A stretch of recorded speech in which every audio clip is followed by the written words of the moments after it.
Hello guys and welcome back to this channel, where today guys I'll be showing you how to sell an item in Farfetch. Now guys, the first thing that you need to do of course is go to farfetch.com and you'll be greeted by a website looking something like this. Now when you did that, you just need to go and log into your profile.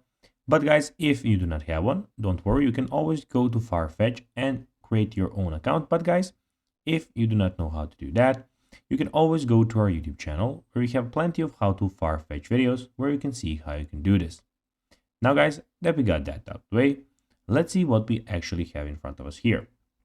So as you can see here, we have the Farfetch official website where we have a lot of different options.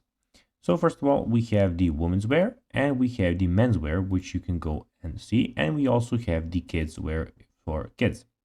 Now, when we're here in the men's wear, when we are here on the home screen, you can see that we have some new things in vacation, brands, clothing, shoes, trainers, bags, accessories, watches, homeware, and outlet that you can go and also choose from. Also, you can have the search box here where you can go and manually search for anything that you want.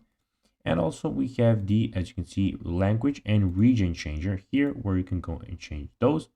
And also everything about your profile is here. So you have your security details and everything, and your shopping bag and favorites are here in also in the top right corner. Now guys, let's see how you can actually go and become a vendor on Farfetch. Well, pretty much you need to go to retail partners at farfetch.com to go and contact them about selling items. So guys, that will be everything for this video. I hope that you found this video informative. If you did guys, don't forget to like this video, share it, subscribe to the channel and put the notifications on, and I'll be seeing you in the next video. Bye guys.